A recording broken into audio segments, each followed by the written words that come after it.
We live? All right. Good morning, everybody, and welcome to the County Commission meeting. Would you all please rise for the Pledge of Allegiance? I pledge allegiance to the flag of the United States of America and to the republic for which it stands, one nation, under God, indivisible, with liberty and justice for all. Again, good morning. First thing we have on our agenda are the minutes. Gentlemen, do you have any additions, corrections? And we actually had two packets when we had a special meeting. Right. I would so move we approve the proceedings of the Board of Commissioners, Montezuma County, for June 14th, 2022, and also the proceedings of the special meeting of June 16th, 2022. Second. Okay, it's been moved and seconded to accept the proceedings of the Board of Commissioners, Montezuma County, for June 16th and June 14th, 2022. All those in favor? Aye. Aye. Aye.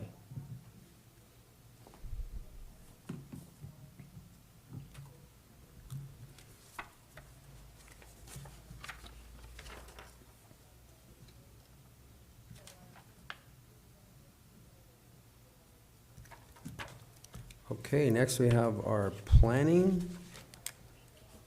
And come on down. So this is a discussion of the state enforcement for HB 22-1362.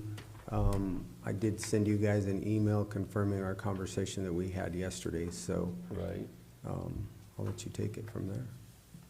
Well, we had been contacted by another municipality, and they were trying to figure out how we were getting away from the conditions of that House bill. So, but with our discussion, and then Ian clarified that because we don't have the energy codes adopted any way, shape, or form, that we can't amend something that we don't have in place. So. Correct, and we've never adopted any I codes at all, so Since we have no building code, Correct. this is not applicable to us. Yep. If we, at some point, decide to enact a building code, then at that point, we would have to comply with this. Yep. But at this point, it's not applicable. Yeah, like I said yesterday in our conversation, that it was a permissive bill, that since we don't have anything, it doesn't apply to us, and I verified that through CCI last night, so. Perfect. You guys have that email, you can forward it on to whoever you were talking to, and Okay. Yeah, That's how- because they're a small rural area, and they're gonna get hammered with it. And they're not sure how to even begin to be compliant with it, so. yeah. They're looking for any other way out that somebody else has, so.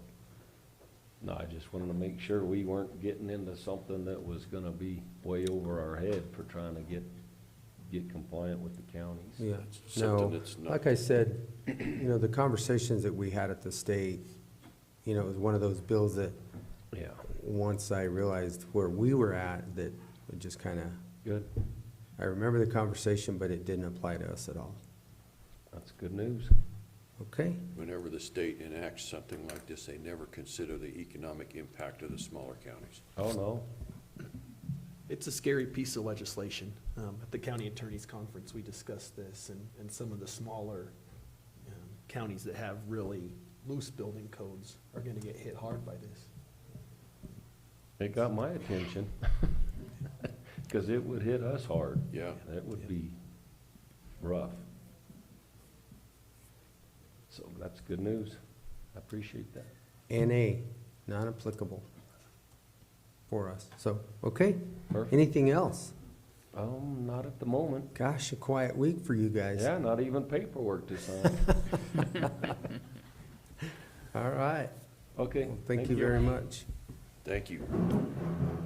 Okay, with that, we'll move right into public comment. The Board of County Commissioners welcomes you to this meeting. People speaking during the public comment will be limited to 3 minutes, or depending on the number of people wishing to speak, it may be reduced to allow all members of the public the opportunity to address the board.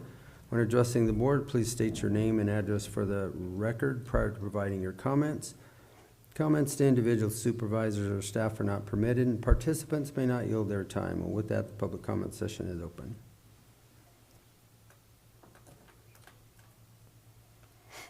Okay, seeing none, we'll close the public comment session. We'll move right into public safety. I don't see our coroner here, so I see our sheriff here. We're gonna move right on down to the sheriff's report. And he's connecting his laptop. Or maybe. Connected? Okay, just a second. Let's find out. That's always a treat.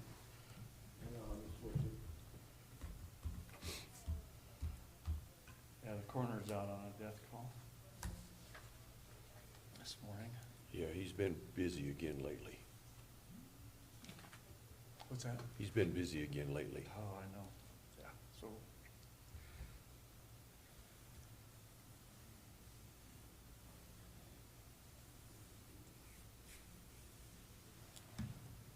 I'm not seeing it there. Windows logo and key and K.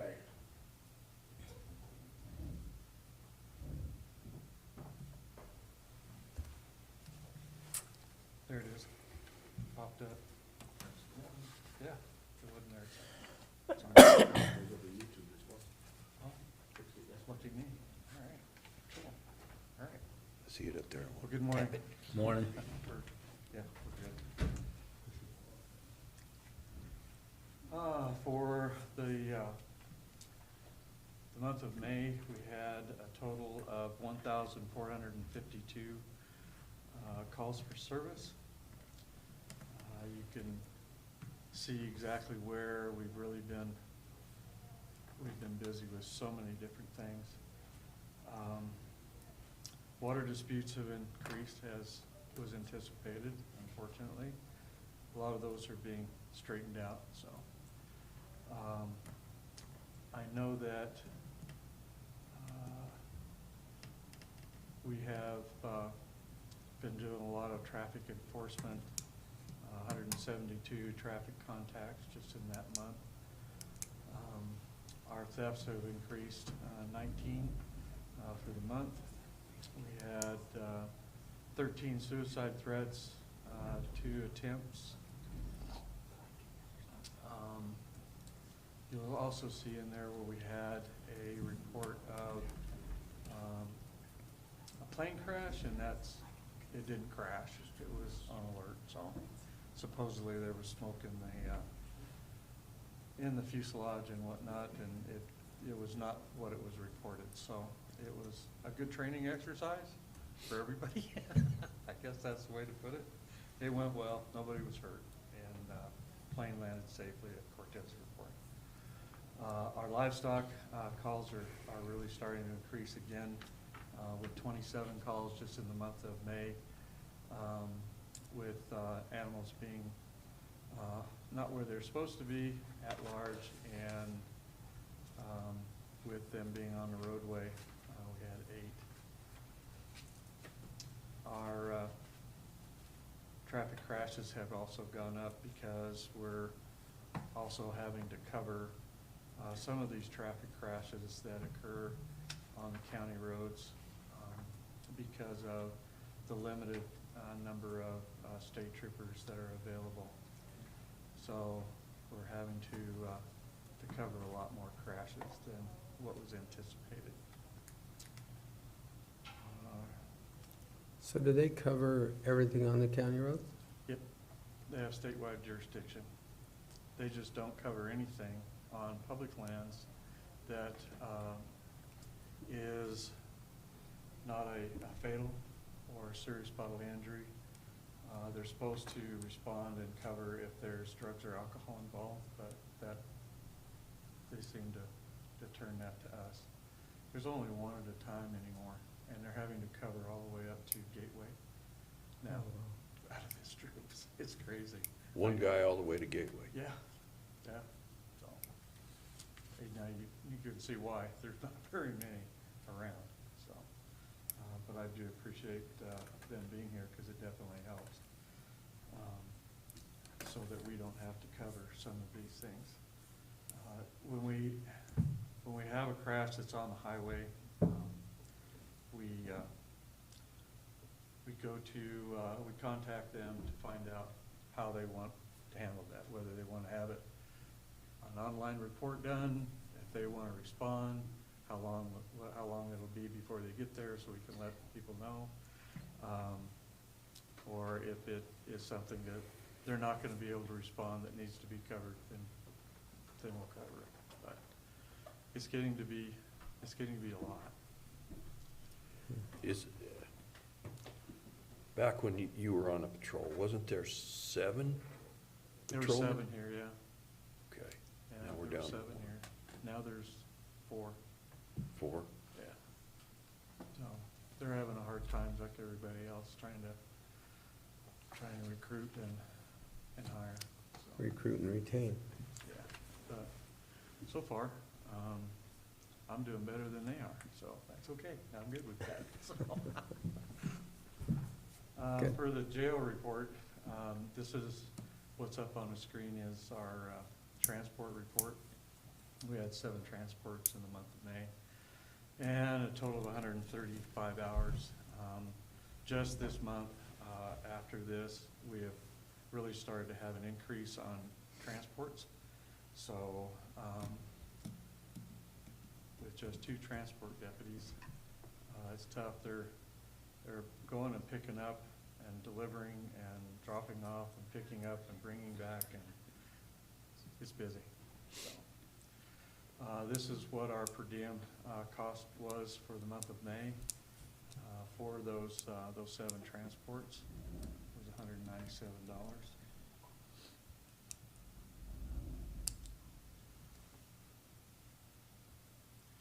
And for our arrests into the detention center, this kind of breaks up the day of the month of May, how many arrests there were that day, and how many releases that day. You can see that the weekends are definitely busier, but it's, to my surprise, it's actually been a lot less than what I anticipated it to be. I really did. I thought we'd have more. And as you can see, I think we got up to 89, which was those 13 arrests on May the 3rd.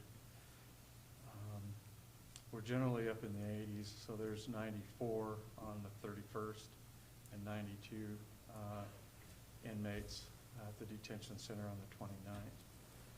So it definitely is starting to increase, but the weekend, the Sunday bonding procedure that's taking place is working pretty smoothly. It seems to be working okay.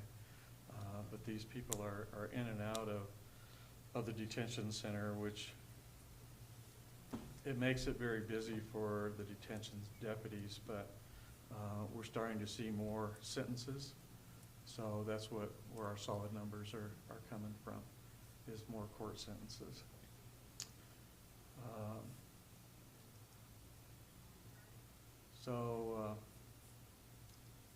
As you can see, there was 2,360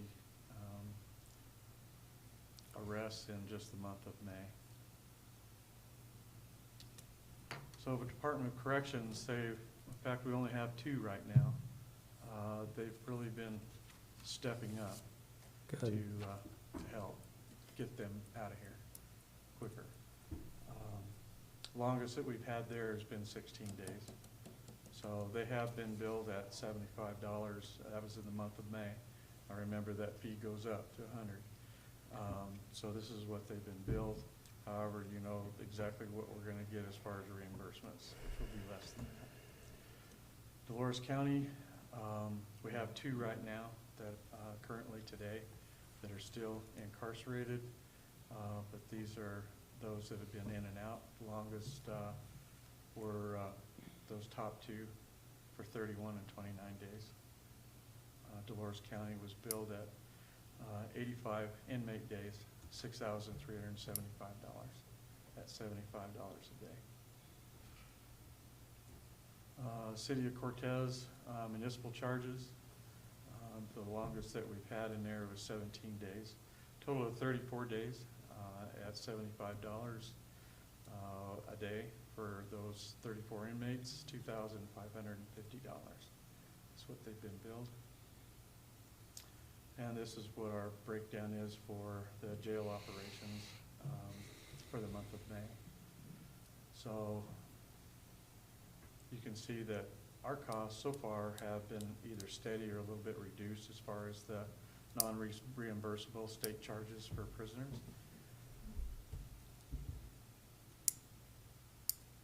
I never thought that I'd see Dolores County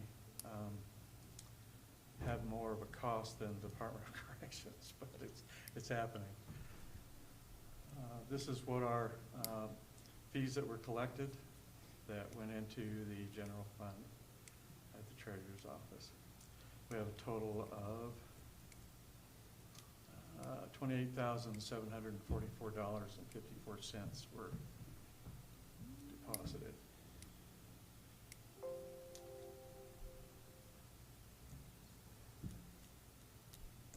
We do have a change in the jail-based behavior service grant. I had put in for a grant for 6 additional mobile data computers to replace those that are aged, as well as having several additional ones along with their stands and connections, and to include 15 portable radios to replace all the radios in the detention center for the staff. Those are pretty old, they're about 25 years old or better. During that grant presentation, I was kind of pleasantly surprised that the board told me that the La Plata County JBBS grant, which we fall under, has unspent funds that would cover the cost for those portable radios. So that's what you'll see there, that the equipment of $37,420.05 is what they're allowing for us to purchase those portable radios through this grant process. So, so it brings up a total for this budget, which ends June the 30th, of $68,709.05. So their fiscal year must end June. What's that? Their fiscal year must end June then? Yes. That's Yeah, why it's, the grant okay. cycle does. Mhm. And that was approved back on June the 10th. So I wanted to make sure you got that in there to see that that's exactly what's going to get paid out of that, if you'll. And I'd ask for you to approve that revision to that grant. The 37,000? Mhm. Question, gentlemen? No. Okay. Before you get out of here, Steve, I don't know if this is the appropriate spot, but I was in a NACO meeting, and the new suicide hotline turns What? on. The suicide hotline Yes. turns on. It's called 988. You dial 988 and you're put in touch with a suicide prevention person, and it turns on in July. Okay. And I didn't know if you were aware of that. I was not aware of that one. Okay. There is the 24-hour hotline that has been in effect for several years now. It's been advertised and publicized. I think this 988 takes the place of Takes the that. place of that? Yes. Okay. Was there any type of legislation that changed that, or was this something that's coming out of behavioral health, or what? I didn't get that, but Okay. they've been working on this for quite a while, from what I Okay. understood. I mean, they were covering a broad bunch of topics in an hour, Oh, so it was pretty scattered. The other thing that might be of interest to you is a program, they termed it Familiar Faces. And there's a website called familiarfaces.naco.org. okay. And it deals with repetitive people going into the jails and hospitals. Mm-hmm. And I didn't look at it, they just made mention of it, so you might look into that. Familiar faces what? .naco, N-A-C-O. N-A-T-O? C-O, N-A-C-O, T-O. Okay, .org. okay. And Commissioner Copenhaver and I will have more of that coming back in July, we'll go to Good. that summer conference and Yeah, please let me know get more of an about that. update on a If lot there's of this something stuff. that we can do to help with that. That would be great. And it identifies through, I don't know, computer data mining or what, your repetitive people that you're getting in and out of your system, and supposedly there's a way to try and prevent that from happening. You know, Well, that would be wonderful. if yeah, that and happened. I'm just going on the edges of this, so I don't really know for sure. Yeah, okay. Well, I'd never heard of that, or the 988, so, good. There's a lot of things that are happening that it is hard to try and keep up with because you don't know what actually is applied and what helps. Right. Do we need a motion to? I think so. Yeah, let's just go ahead and approve the Oh, yeah, 37,000. Sorry to get us off track, but I had, that's all right. I'll bring it back up. Oh, that's not it.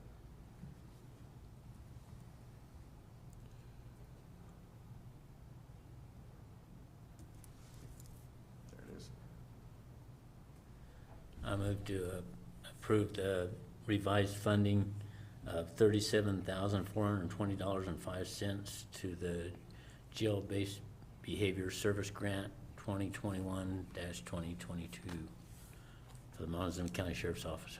second, Okay, it's been moved and seconded to modify the jail-based behavioral service grant 2021/2022 in the amount of $37,420.05 for revised funding of additional radios for the jail, and the total amount of $68,709.05. All those in favor? aye. Aye. Thank you. And I did provide finance, the county finance department, with all of the communications with the jail-based behavioral board that approved that additional funding. I had asked for a cost of our medical expenses for the year of 2021. And we're working on from January through end of May 2022.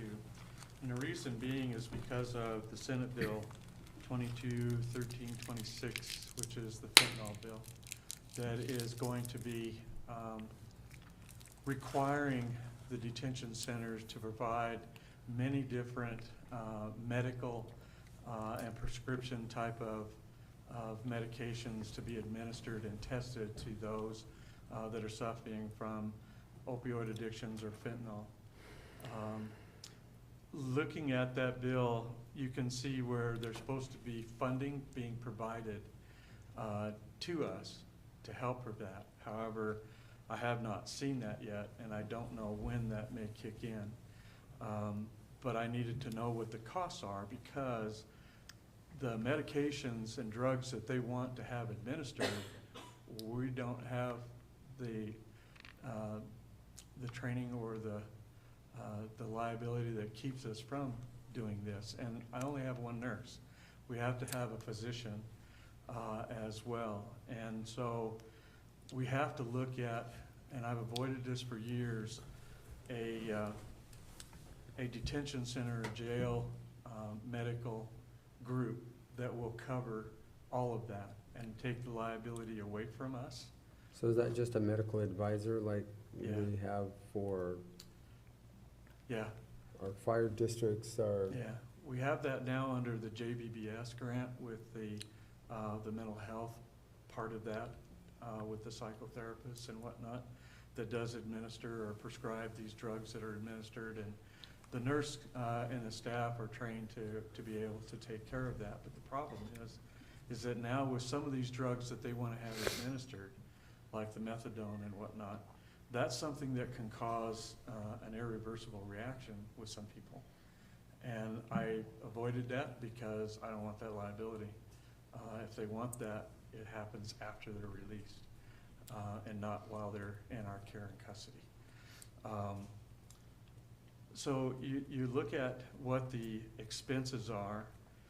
I know that La Plata County and several of the other jails in the state have these medical providers that will, they handle all of that. They have a staff of nurses, they have doctors, a lot of it is telehealth, that is done in the facility itself, but it comes at a price, and I don't know exactly what that cost is. However, we do have a meeting with them tomorrow to explore what it is that we really need in order to cover us under this House bill that was passed and signed into law, and what that might be, so I can bring back to you and show you. But I wanted to give you this right now so you have an idea of what our expenses are when it comes to the medical costs, just for the Montezuma County Detention Center, just from last year. So that's almost $108,000. If we did not have the grant funding that we have through the jail-based behavior services, there's no way that we could afford this, the medications and stuff. It definitely is, it is definitely a plus, and it helps, but when it comes down to having to do all of these other things that this bill requires us to do, it's gonna be a challenge for us, as well as many other detention centers in the state. So I hope that they have enough funding. I only saw where there's like $3 million for this year. That's not enough, I can tell you that right now. That I don't know where we'll fit into that pecking order whenever we are able to apply for that grant funding, to pay for some of this stuff. And if I can find a way to actually pay for an actual detention health service provider, that's what I'm headed towards, so that we don't have to cover those costs. This is, you know, I guess it's not an unfunded mandate yet, but I haven't seen where anything's coming out and who's gonna be able to get what yet. So I just wanted to give you that information that is coming. I'm real concerned about it, so is our nurse. We just don't have that type of setup for what there's gonna be requiring, and we gotta do something, just to cover ourselves. Now, they say that there's no civil liability in that bill. You know as well as I do, Ian, that's just there. Who knows? So, do you know, have you heard of anything at all? Okay. I've not. So Okay. it's, So, if it's a new bill, it's not gonna, there must be a time frame for it, and I don't know what that would be, if Yeah. it's 23 or 24, but your numbers are not gonna be correct at that point in time no, anyway, it won't be. because It'll be more than that. one, we don't even have the payroll burden on top of that hourly wage, so that's, you know, that's probably 40% deficient just to begin with. Yeah. So, I think your numbers are too shallow. They are, but those were our actual costs. But see, we're not paying a doctor, we're paying a nurse. I Right. understand that, but if you have to have that, Yeah, I mean, it's gonna be a lot would more. at that point in time, I think your transport times are gonna go up, but you have a hospital right next door too that could administer it with a doctor there, so Yeah, I don't know, I have not, Just I don't have the timeframes, but I'll look up the timeframes on this one. What was the number again? 22-1326, House bill. Can we subcontract with, say, the hospital or even our public We have- health? Well, we have a contract with the walk-in clinic. That's Okay. where most of that gets taken care of. But any other emergency types of things, they just go to the hospital. Okay, Yeah, and there's no contract for that. It's just what we do to get them out of, and get them the medical attention that they need. Yeah, so. Fun and games, right? Mm-hmm. Yeah, so, anyway, that's Okay. kind of where we're at right now. All right. Got anything else for me? not at this time. Okay, Okay, all right, well, thank you very much. I appreciate all your right. help. Thank you. Thanks. Thank you, Sheriff Nowlin. District Attorney is next, which he gave us a report yesterday. So he will not be here. I do not see the coroner. Emergency manager, Mr. Spratlin, is ill this morning, so there won't be a report from him other than the sit report. If one of you gentlemen want to go over that.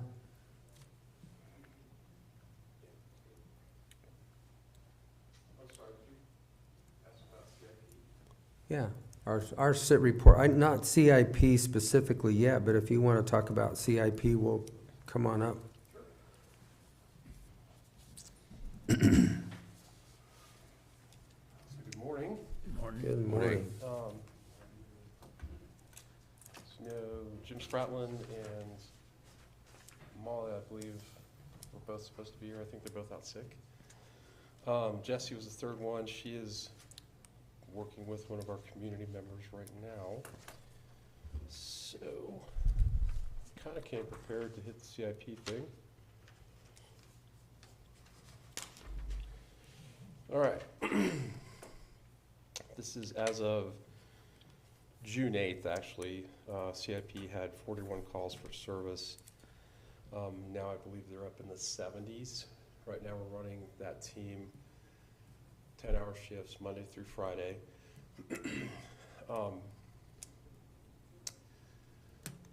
We had, at the beginning of this thing, we had envisioned that it would take 6 months to a year before they would actually kind of be running on their own. So in that 6 months to a year time, we had planned to dispatch fire, wherever that was, and EMS with them on every call.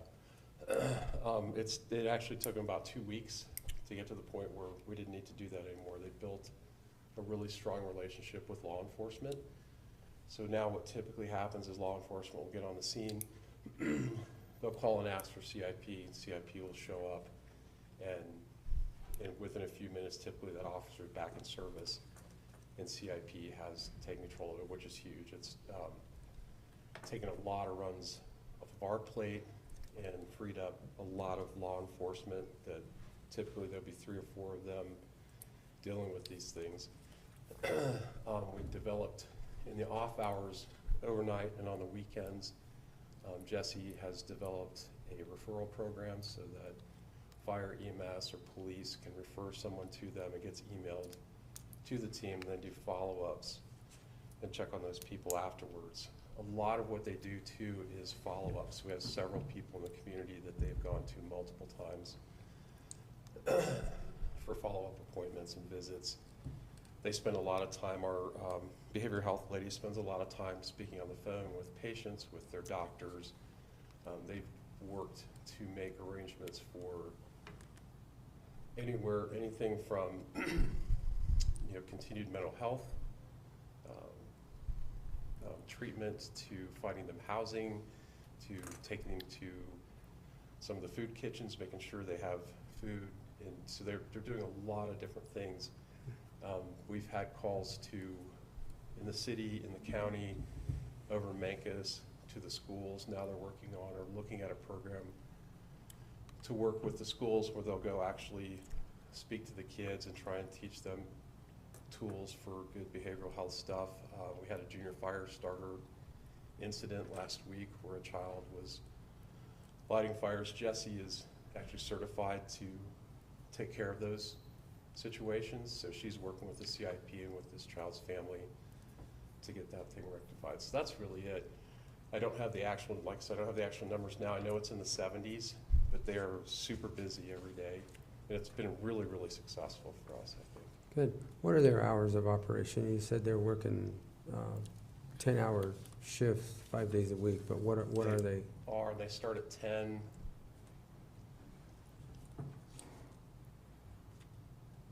To 8, I believe. 10 to 8, okay. Yes, we tried to hit kind of the peak hours for when we were getting these calls. It's either 9 to 7 or 10 to 8. Do you have any other questions? No, thank you. I don't, Sure. not at all. Good. Thank you very much. Yep. Do you have anything else you want to talk about as far as just the CPDFB? Yeah, I can do the fire thing. Good. Well, you're here. Let's just Yeah. Cool, thank you. keep you right here. Perfect.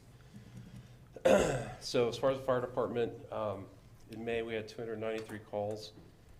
including 1 structure fire and 3 brush fires. June to date, we've had 206 calls. So our year-to-date, as of today, is 1,511. So we're on track for about 3,400 for the year if we keep going at that pace, which is a couple hundred over last year. Our training numbers, as far as May, we had 664 hours of training. So year-to-date, as of the end of May, was 2,568. Our folks went through all the trucks and completed the hose testing on all of our vehicles. We do BP checks every 3rd Friday of the month at the Senior Center. Jesse set up a really cool thing with the Opinion Project. On Fridays, they go over to Mesa Elementary and kind of split the kids in half, and the crew will play dodgeball with one half of the kids while she does a fire education thing with the other half of the kids. And that's been going on for a couple months. We just opened an application period for full-time firefighters. We'll be testing for that in July 22nd, 23rd. And fireworks are on track. Our guys are working hard to get that done, and they should be good and ready to go for the 4th with the fireworks. And then, as you know, Chief Balfour is officially retired. We should know where the board is going as far as an interim fire chief or whatever they want to do tomorrow night. So that's about it. Any questions? All right. No, I was just gonna ask where your board was at as far as their chief's position, but obviously it sounds like they have a board meeting tomorrow night. Yep. We'll Okay. know where that goes tomorrow. All right. Okay, thank you. All right. Thank you very much. Yep. Okay, we'll go back up to the top now. I see our coroner just walked in. So, Good morning. Morning, George. morning, George. Running a little bit late this morning, had to go transfer a body over to San Juan Mortuary out of Blanding. So, had one last night. So far this year, we're a little bit above last year. We're 82 calls for the year. We've done 104 autopsies here at the facility now this year.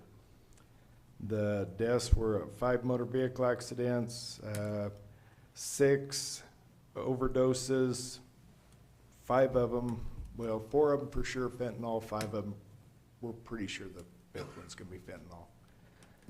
Suicides were at 6, we had another one last week, and homicides were at 4. So, been pretty busy and a lot of different kinds of deaths. This fentanyl is gonna be a mess. My average overdoses for a year is usually about 6, but 5 of them being fentanyl so far. Normally we'll have maybe 1 up until now, so. Bring that stuff in, play dumb games, you get dumb prizes, so. You guys got any questions? No? No. Appreciate your work, George. Yeah. You guys have a good day. Thank All you. right, thanks, George. Okay, we have a transfer order number 3, 2022.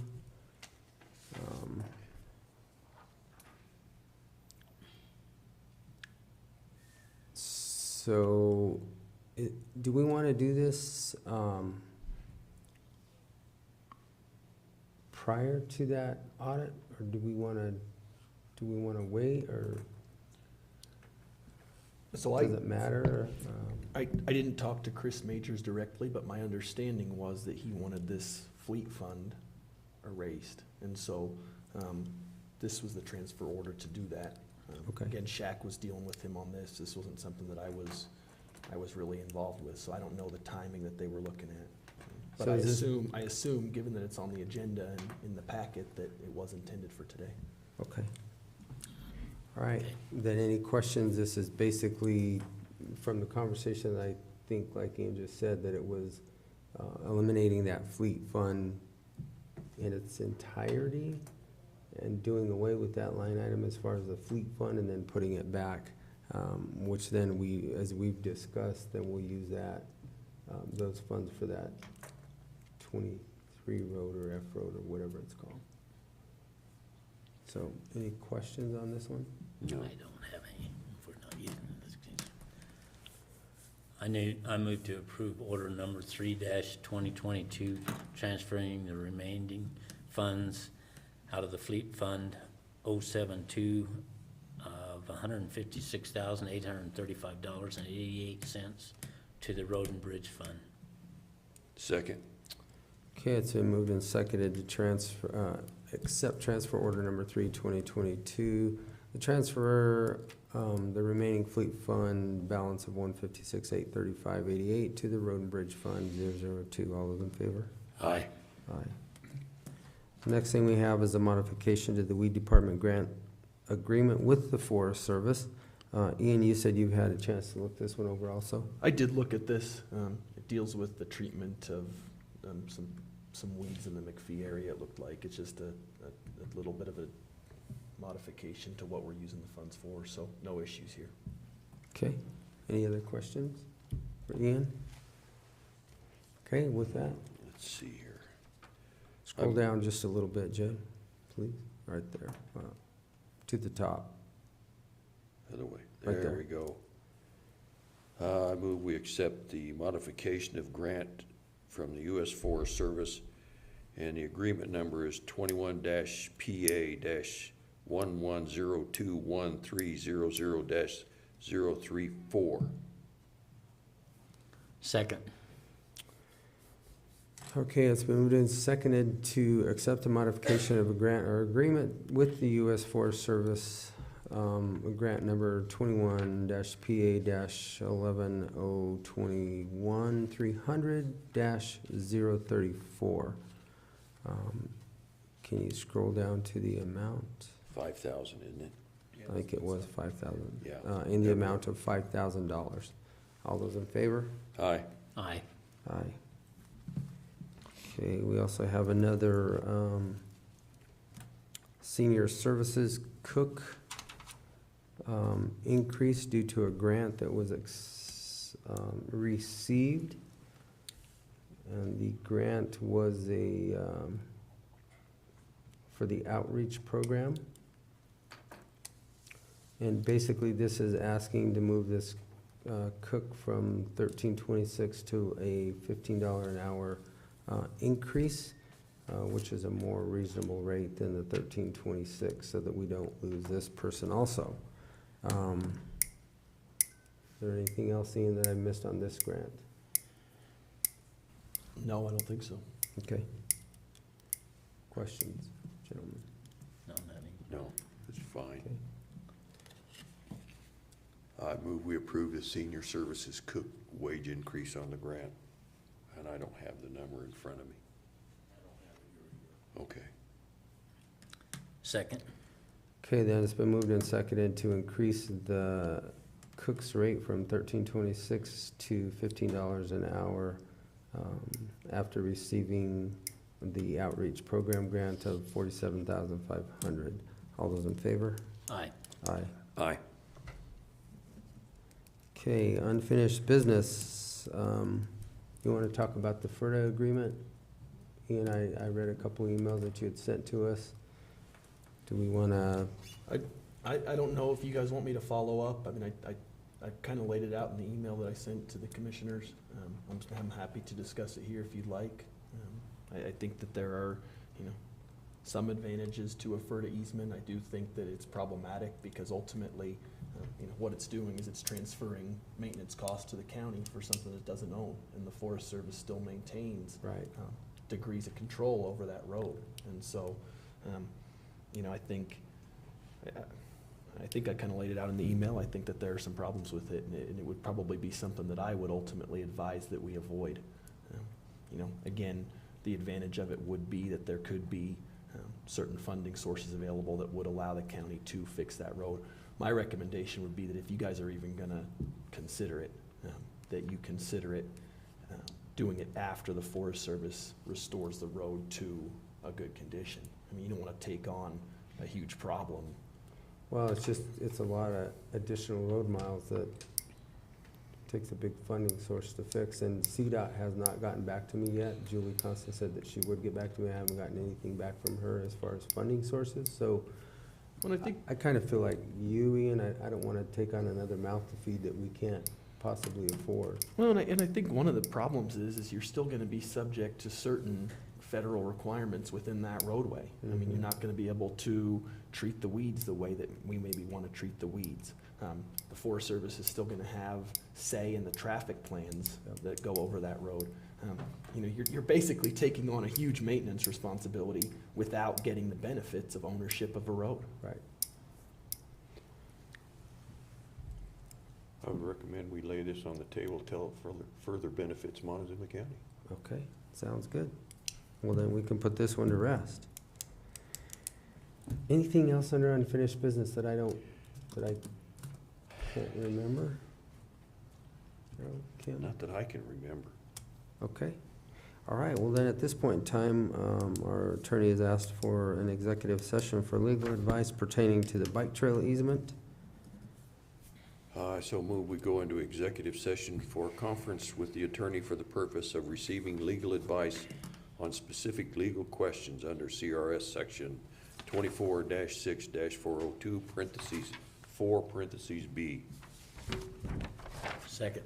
Okay, it's been moved and seconded to go into executive session for a conference with the attorney for the purpose of receiving legal advice on specific legal questions under CRS section 24-6-402, parentheses 4, parentheses B. All those in favor? Oh, included in that will be Kim Purcell, clerk, Commissioners Copenhaver, Candelaria, Lindsay, Attorney McLaren, and our IT Director, Mr. McLean. All those in favor? Aye. Aye.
good, Jim?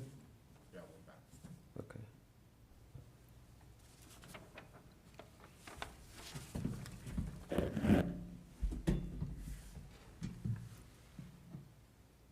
Go ahead and bring us out. Okay. Okay, I so move we come out of executive session. Second. Okay, it's been moved and seconded that we exit executive session and come back into our regular business meeting. All those in favor? Aye. Aye. Aye. Okay, with that, Ian, we're gonna go jump into your report. Okay. The biggest thing to report, I did attend an NCA meeting last week.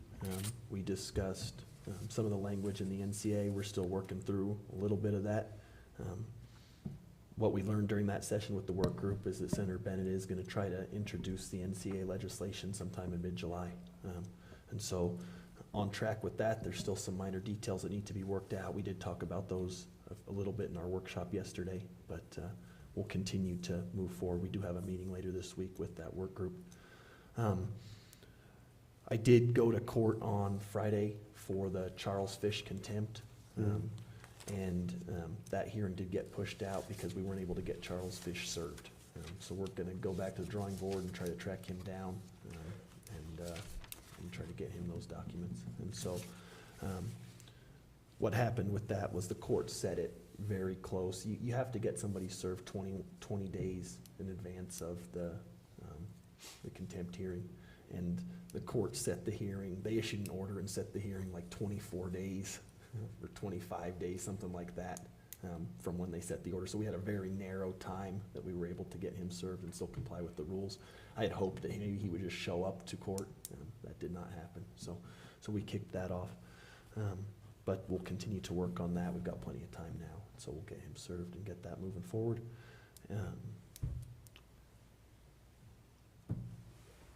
We continue to work with CDPHE on the Ironwood situation. Did have a conference call with the Attorney General last week, and then so that situation continues to move forward. At this point, CDPHE is the lead agency on that, and so I don't think we're at liberty at this point to share what's being done, but they are moving forward with that situation, and we should be able to provide the community with a full update soon. So I kind of have a question on that. With Mellon here last week, we were talking about he could take over a third of that material right now just for his composting. Is there any way that, I think Ironwood would be happy to get that off of their hands. Is there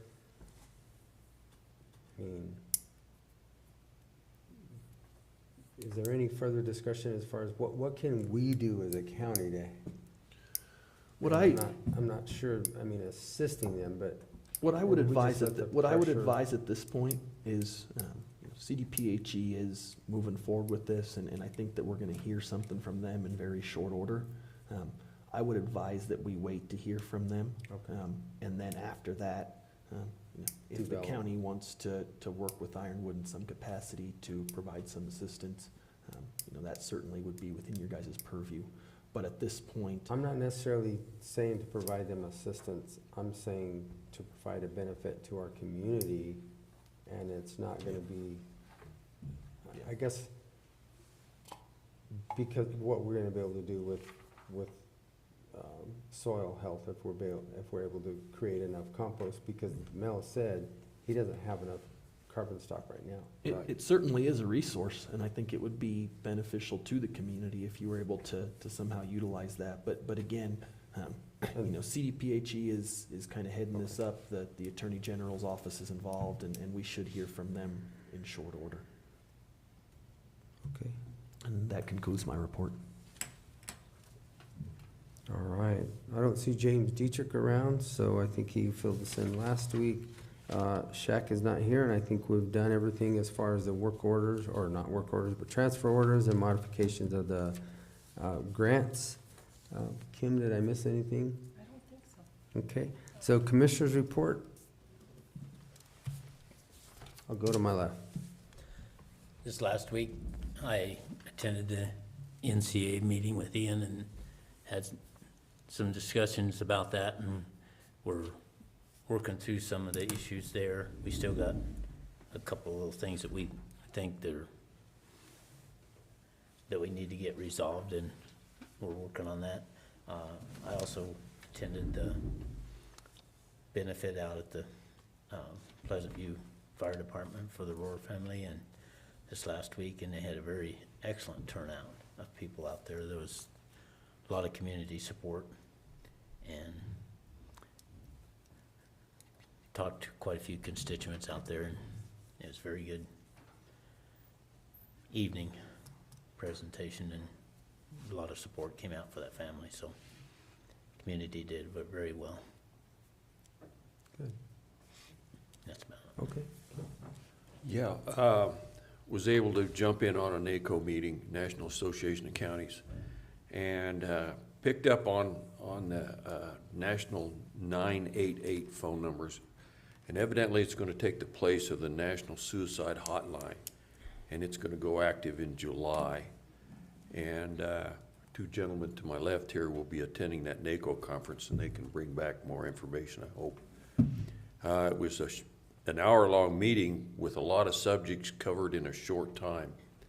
And also, there was the Familiar Faces program that identifies and shares data of repeat offenders in our jail and patients in our hospitals.